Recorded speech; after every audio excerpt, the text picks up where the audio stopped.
पंचबली के दूसरे भाग की बात करेंगे। पंचबली का दूसरा भाग किसे दिया जाता है और शास्त्रों में इसका क्या महत्व है? ऐसा करने से आप पर कैसी कृपा बरसेगी, आइए जानते हैं पंडित जी से। देखिए, ऐसा है, कुछ लोग पितरों के श्राद्ध को लेकर के बड़ी ऊल जलूल बातें बोलते हैं। समाज में कुछ ऐसे लोग भी हैं जो ये कहते हैं कि जिंदे जी तो आपने अपने बाप को एक गिलास पानी नहीं दिया और मरने के बाद अब पिंडदान कर रहे हैं, तर्पण कर रहे हैं, उनके लिए दान कर रहे हैं, पुण्य कर रहे हैं।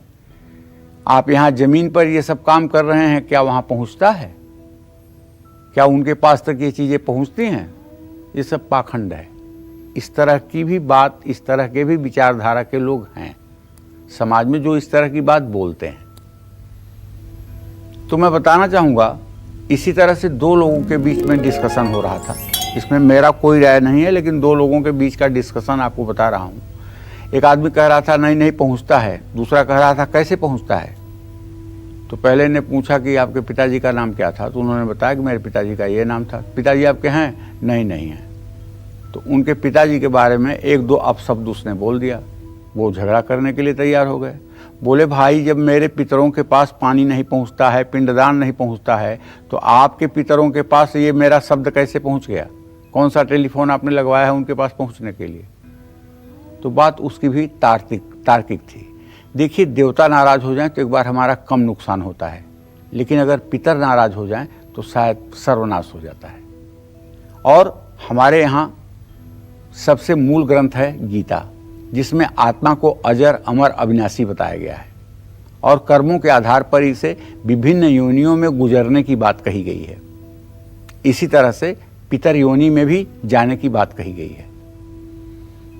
तो हम सनातन धर्मी इस बात को मानते हैं कि देह त्याग के बाद भी आत्मा का अस्तित्व होता है और वह आत्मा अगर प्रेतादिक योनियों में भटक रही है तो उसे कष्ट होता है और वो अपने वंशज से अपने उन्नति के लिए, अपने उद्धार के लिए कामना करती है।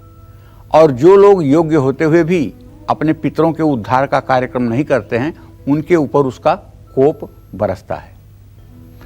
40-40 साल के लोग हो जाएंगे, शादियां नहीं होंगी। 2-3 भाई हैं, किसी की शादी नहीं होगी। 2-3 बहनें हैं, किसी की शादी नहीं होगी। संतान घर में नहीं होगा, वंश डूबने के कगार पर होगा। ये सब क्या है? ये केवल कुपित पितरों की बात है और इसमें कोई बात नहीं है। अब नया फैशन चला है हिंदुस्तान में, शास्त्रों को दरकिनार कर दिया गया है। जिस दिन डेड बॉडी को जला रहे हैं, उसके 4 दिन के अंदर पूरा कार्यक्रम खत्म कर दे रहे हैं। एक दिन उठाला हो गया, एक दिन रस्म पगड़ी हो गई, एक दिन सब सारा कार्यक्रम समाप्त। 4 दिन में कितना अपने पूर्वजों के लिए समय है? 4 दिन का। जबकि बहुत स्पष्ट रूप से निर्णय सिंधु में लिखा हुआ है कि 13 दिन के 13 कर्म होते हैं और बिना 13 दिन के 13 कर्म किए आत्मा को अधोगति प्राप्त होती है। सिर्फ ये 3 दिन का कार्यक्रम उन लोगों के लिए होता है जिनके मृत्यु हुए महीने 2 महीने हो गए और बाद में पता चला है कि वो मर गए। उनके लिए जिस दिन सुना जाता है उस दिन से 3 दिन में त्रिरात्र का कार्यक्रम आयोजित किया जाता है। और 2 साल से ऊपर के बच्चे की मृत्यु अगर जानकारी में हो रही है तो उसका 13 दिनों का ही संस्कार होगा। ये सुन करके आपको अटपटा नहीं लगना चाहिए, क्योंकि ये बात बहुत जरूरी है। इस दंड से लोग झेल रहे हैं, इस परेशानी से लोग झेल रहे हैं। घर में उन्नति का वातावरण रुक गया है, दरिद्रता ने पांव पसार दिया है, सभी रोगी हैं, किसी के चेहरे पर खुशी नहीं है। इसलिए इन अपने पितरों को तो ठीक रखना ही पड़ेगा। पंचबली का दूसरा भाग जो है श्वान को दिया जाता है, कुत्ते को दिया जाता है। इसे श्वान बलि कहा जाता है। ये भाग भी पत्तल पर ही रख करके खिलाना चाहिए। इसे पंचबली करते समय कान में जनेऊ जरूर डालें। ये ऐसा करना चाहिए। कुत्ता यमराज का पशु है और जल तत्व का प्रतीक है। श्राद्ध के भोजन का अंश कुत्ते को देने से यमराज और पितर दोनों प्रसन्न होते हैं। कुत्ता एक निष्ठावान जीव है और रक्षक भी है। कुत्ता एक ऐसा जीव है जिसे भविष्य की घटनाओं का आभास पहले हो जाता है।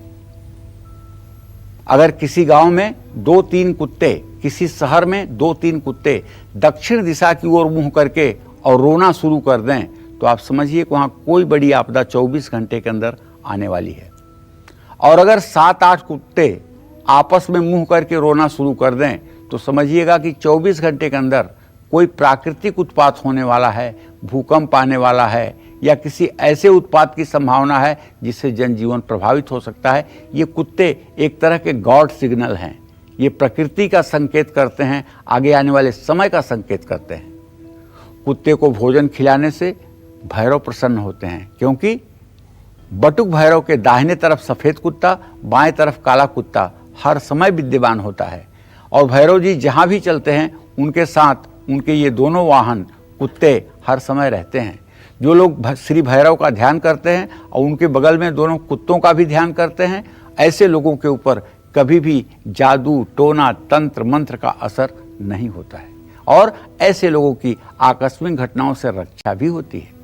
कुत्ते को हर रोज रोटी खिलाने से पितर प्रसन्न होते हैं और जिन घरों में काला कुत्ता पाला जाता है और उसकी देखरेख ठीक से की जाती है, उन घरों पर राहु और शनि का दूषित प्रभाव कभी नहीं होता है और ऐसे घरों में अकाल मृत्यु नहीं होती है।